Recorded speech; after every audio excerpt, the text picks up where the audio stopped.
High বন্ধু, তোমরা সবাই কেমন আছো? আমি একটা আবার ছোট্ট ব্লগ নিয়ে আসলাম। তোমাদের ভালো লাগলে লাইক করো।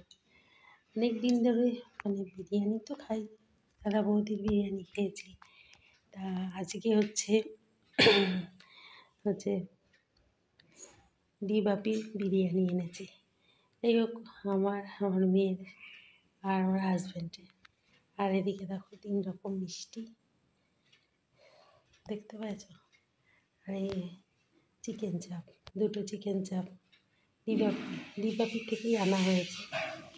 আর 2টো প্যাক করা আছে, আর একটা খুলেছি। তা দেখো বিরিয়ানিটা। তোমরা সবাই ভালো আছো তো? আমার না প্রচণ্ড ঠান্ডা লেগেছে, বুঝেছো তো বন্ধুরা, প্রচণ্ড ঠান্ডা লেগেছে। তা ব্লগটা যদি ভালো লাগে লাইক করো। এ দেখো ডিবাপির বিরিয়ানি, মটন বিরিয়ানি দেখতে পাচ্ছ। এখনো 2টো প্যাক রয়েছে। এই 2টো চিকেন চাপ ডিবাপি। আজকের দুপুরে লাঞ্চে এটাই আমরা খাবো 3 জনে। তাই হোক, একজনের বেড়েছি, আর 2জনে বাড়লে ঠান্ডা হয়ে যাবে বলে বাড়িনি। আর তোমরা সবাই কেমন আছো? আমার খুব প্রচণ্ড ঠান্ডা লেগেছে, ওষুধ খাচ্ছি। অনেকদিন তোমাদের সাথে সামনে আসা হয় না, কথা বলা হয় না, তাই জন্য ছোট্ট ব্লগ করলাম।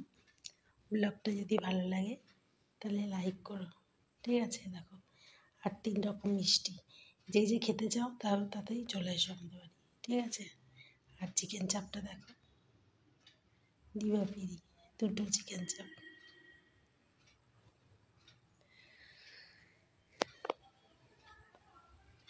কেমন লাগছে ব্লগটা?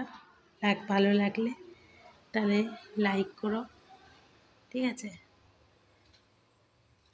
যদি ব্লগটা ভালো লাগে লাইক করো।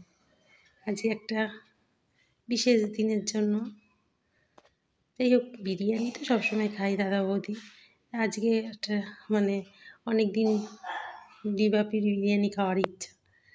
তা যাই হোক, আজকের দিনেই আনলাম, এনে খাবো 3 রকম মিষ্টি। এটা হচ্ছে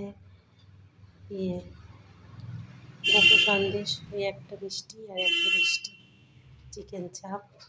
এখনো 2টো প্যাক করা আছে। চিকেন চাপ একটা খোলা হয়েছে তোমাদের দেখানোর জন্য। আর এই বিরিয়ানি